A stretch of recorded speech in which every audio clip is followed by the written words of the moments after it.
Hello everyone and welcome back to my channel, Edmond Mindaros.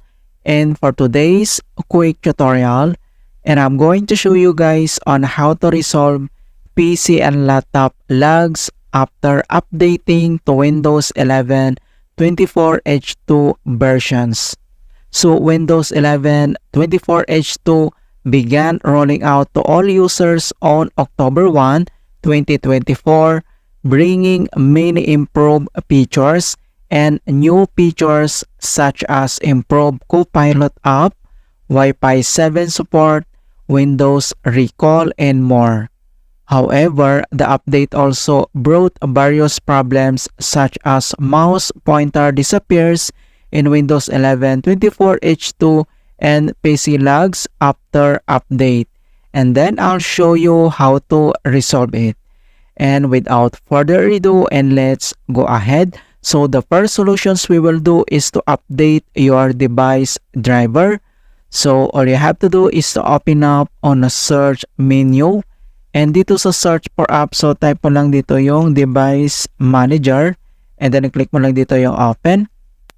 So dito sa device manager, ang next step natin gagawin is to select target driver. Alright, so kailangan mo lang mag-select dito yung ating i-update.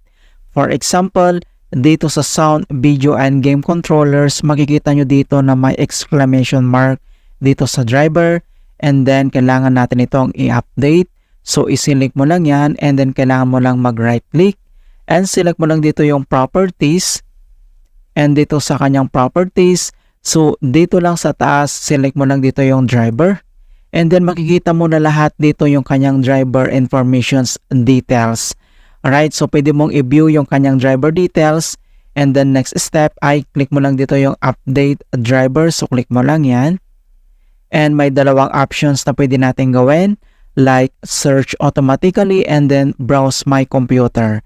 And then itap mo lang tong search automatically and wait natin. So makikita mo dito na the best drivers for your device are already installed. And other solution dito is to go to manufacturer's official websites and search for driver if there is a newer versions, and then download and install it to your computer. Kapag may makita kang bagong newer versions ng driver na to, so kailangan mo lang i-install and i-download mo siya. Alright, so after dito sa device manager and other solution na pwede natin gawin, so close lang natin tong device manager. Ang next step is to disable background running programs. Kung paano ba yan natin gawin? So dito lang sa taskbar ay kailangan mo lang mag-right click dito sa blank space area, and then select mo lang dito yung task manager. So dito sa task manager at dito lang sa processes tab is to find those high resource processes by checking CPU and memory usage. So kapag may makita ka dito sa processes tab na mataas yung consuming ng CPU and memory usage, ayun yung kailangan nating i-end task. Alright? So select mo lang dito kung ano yung makita mong may mataas na consuming. Alright? So for example, so select mo lang tong nandito sa processes tab, and then kailangan mo lang mag-right click. And then, i-click mo lang dito yung end task. Alright? So, after dito, kapag nagawa mo na dito sa task manager, and other solution na pwede natin gawin is to repair corrupted system files. Kung paano ba yan natin gawin, so all you have to do is to open up again on a search menu. And dito sa search for app, so type mo lang dito yung CMD, or ito yung tinatawag na command prompt, and then kailangan mo lang mag-right click and select mo lang dito yung run as administrator. If you receive user account control, and then i-click mo lang dito yung yes.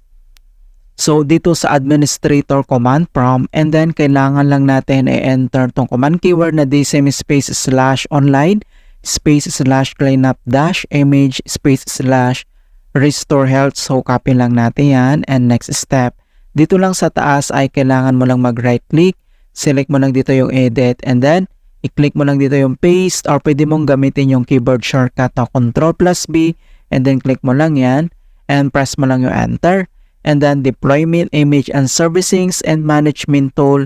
So dito ay kailangan lang natin na hintay na makomplete ang verifications into 100%.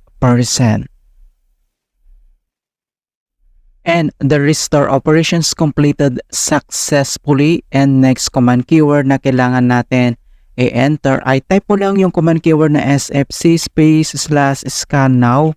So in all small letter lahat and then yung /scan now ay one word yan, and press mo lang yung enter.